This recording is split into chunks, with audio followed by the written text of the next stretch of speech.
High five, high five. Hell is on the way. I don't even know why I said that.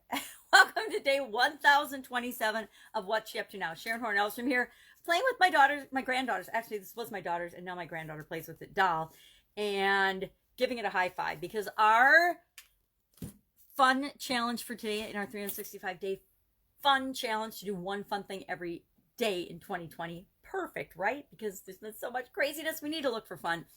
Was about high fives, giving high fives.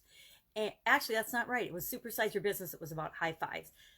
Fun challenge was about everybody winning. Everybody wins and sharing a win that we have and how we can find wins. And that's where I learned that it is World Children's Day. Since 1954, November 20th has been celebrated as World Children's Day.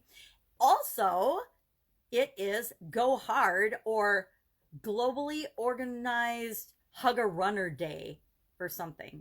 So Go Hard means, hug a runner. So it's Global Hug a Runner Day. So if you know of any runners, give them a hug. Unless, it's a COVID restriction and you don't want to interact, whatever's going on with that in your neck of the woods. It's a little bit different for all of us anywhere, at least in the United States. It's different everywhere. Every state's different. And so you have to, kind of be cognizant about what's going on in your area. Or if you're like me, you're kind of isolated and separated from people anyway. And so you just keep doing what you've been doing. Now, change your state, or your state change, or change state is the topic today of No Nonsense November. No Nonsense November.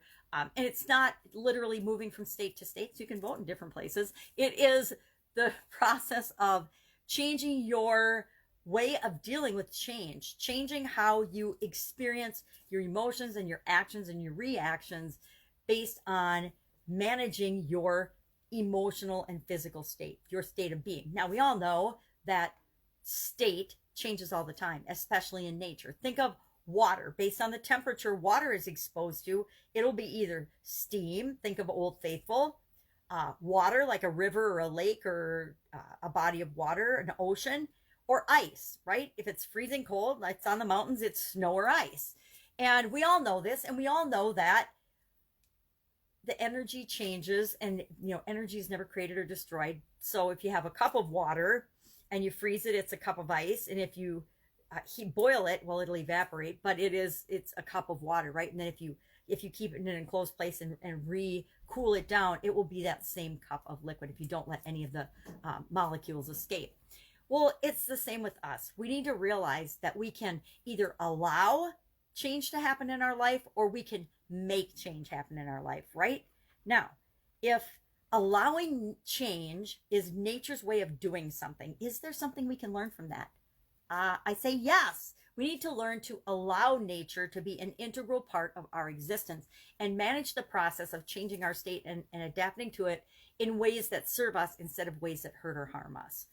So we talked about that a lot, I think, for like 15 minutes on No Nonsense November, day 20, which is today. It's on our Get Up and Go Challenge page. Get Up and Go Challenge. The next one will be December 1st through 31st. We're doing a 30-day free challenge again to end 2020 perfectly, instead of just letting things happen to us. It's the whole Get Up and Go Challenge is all about change and making change happen in your life that will guarantee you have better results after a change or challenge than before. So I guess my entire Get Up and Go Challenge process is about changing your state and allowing change to be an integral part of your existence. And so really kind of an interesting one.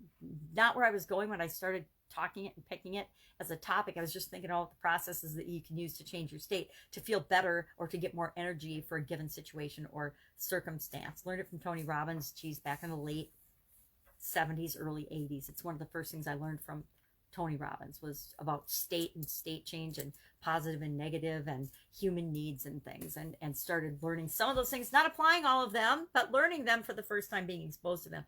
And then over the decades, figuring out what they meant and how they worked for me. So